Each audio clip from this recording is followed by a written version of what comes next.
महाराष्ट्राच्या राजकारणात आणि सामाजिक क्षेत्रात दीर्घकाळ चर्चेत राहिलेल्या धर्मांतराच्या मुद्द्यावर अखेर कायद्याची मोहर उमटली।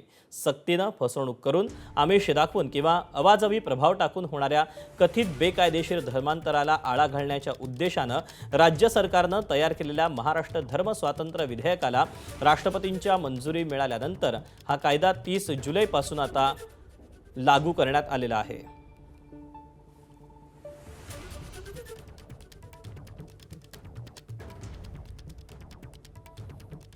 राज्य सरकारच्या मते हा कायदा कोणत्याही धर्माविरोधात नसून फक्त सक्तीच्या आणि फसवणुकीच्या माध्यमातून होणाऱ्या धर्मांतराला प्रतिबंध घालण्यासाठी महिलांवर, अल्पवयीनांवर, सामाजिकदृष्ट्या दुर्बल घटकांवर दबाव टाकून धर्मांतर घडवून आणण्याच्या घटनांना कायद्याचा प्रतिबंधक आधार मिळेल असा सरकारचा दावा आहे। तर वंचित बहुजन आघाडीचे प्रमुख प्रकाश आंबेडकर यांनी या कायद्याला न्यायालयात आव्हान देण्याची घोषणा केली आहे।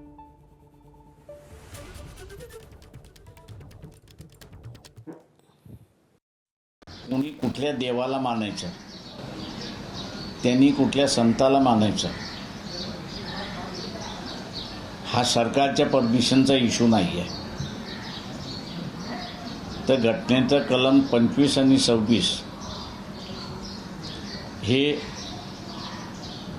मानायला स्वातंत्र्य देतं अशी असणारी परिस्थिती आहे। तेव्हा धर्म हा काही सरकारच्या नियंत्रणाखाली नाही आणि त्याला असणारं मुंबई हायकोर्टामध्ये आम्ही आव्हान दिल्याशिवाय राहणार नाही। नाही, निश्चितच याला अंतिम मान्यता मिळाल्यानंतर याच्यामुळे जे लोक पीडित झाले होते किंवा भविष्यात पीडित होणार नाही याची काळजी अनुषंगाने घेण्यात येईल। महाराष्ट्रातला हा धर्म स्वातंत्र्य कायदा आहे काय, तो आपण जाणून घेऊया। राज्यातील बेकायदेशीर सक्तीच्या फसव्या धर्मांतरांना आळा घालण्यासाठी धर्मांतर विरोधी कायदा हा आणला गेला आहे। एखाद्या व्यक्तीला स्वेच्छेने धर्म बदलायचा असल्यास 60 दिवस आधी माहिती देणं बंधनकारक राहील।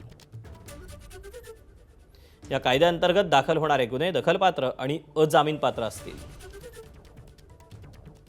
पीडित व्यक्तीशिवाय नातेवाईकही आपली तक्रार नोंदवू शकतात। बेकायदेशीर धर्मांतराच्या उद्देशानं झालेला विवाह हा न्यायालय रद्दबातल करू शकतं। यामध्ये दोषी आढळल्यास 7 ते 10 वर्षांपर्यंत कारावासाची शिक्षा आहे।